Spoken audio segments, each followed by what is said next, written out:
Students நாம் பாடி topic என்னென்னு பார்த்தீங்க அப்படின்னா காமன் ஹீட் ட்ரீட்மெண்ட் ப்ராசஸ். ஒரு மெட்டலை ஹீட் பண்ணுறது மூலமாகவோ கூல் பண்ணுறது மூலமாகவோ அதோட மெக்கானிக்கல் ப்ராப்பர்ட்டிஸை இம்ப்ரூவ் பண்ணுறது தான் இந்த ஹீட் ட்ரீட்மெண்ட் ப்ராசஸ். இதில் மெயின் ப்ராசஸ் என்னென்னு பார்த்தீங்க அப்படின்னா annealing, normalising, hardening, tempering, case hardening. இதில் அனிலிங் ப்ராசஸ்னால் என்னென்னு பார்த்தீங்க அப்படின்னா மெட்டலை ஃபர்னேஸ்லேயே அதோட கிரிட்டிக்கல் டெம்பரேச்சருக்கு மேலே ஹீட் பண்ணி ஸ்லோவாக கூல் பண்ணுறது. இதனால் மெட்டீரியலோட டக்டிலிட்டி ப்ராப்பர்ட்டி இம்ப்ரூவ் ஆகும். அடுத்த ப்ராசஸ் என்னென்னு பார்த்தீங்க அப்படின்னா ஹார்டனிங். இதை மெட்டீரியல் என்ன பண்ணுவோம் அப்படின்னா ஃபர்னேஸில் வச்சு ஹீட் பண்ணி ரேப்பிட் கூலிங் வாட்டர் அல்லது ஆயில் குஞ்சிங் மூலமாக நாம் கூல் பண்ணுவோம். இதனால் இதோட ஹார்ட்னஸ் ப்ராப்பர்ட்டி இம்ப்ரூவ் ஆகும்.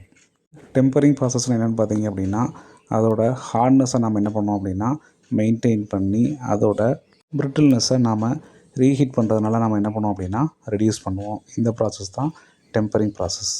அடுத்து நம்ம பார்க்குறது நார்மலைசிங். இதில் மெட்டலை ஃபர்னேஸில் வச்சு ஹீட் பண்ணிவிட்டு கிரிட்டிக்கல் டெம்பரேச்சருக்கு மேலே ஹீட் பண்ணிவிட்டு அந்த ஹீட்டான மெட்டீரியலை எடுத்து ஏர் கூலிங் பண்ணுவோம். இதனால் இதோட கிரைன் ஸ்ட்ரக்சர்லாம் ரீஃபைன் ஆகி டஃப்னஸ் ப்ராப்பர்ட்டி இம்ப்ரூவ் ஆகும். அடுத்து நம்ம பார்க்க போகிறது கேஸ் ஹார்டனிங். இதில் என்ன பண்ணுவோம் அப்படின்னா இதில் 3 டைப் இருக்குது: கார்பரைசிங், நைட்ரைடிங், சைனைடிங். இதில் என்ன பண்ணுவோம் அப்படின்னா ஒரு மெட்டீரியலோட சர்ஃபேஸை மட்டும் ஹார்ட் பண்ணி அதோட கோரை என்ன பண்ணுவோம் அப்படின்னா நாம் சாஃப்டாக வைக்கக்கூடிய ப்ராசஸ் தான் இந்த கேஸ் ஹார்டனிங் ப்ராசஸ். தேங்க்யூ.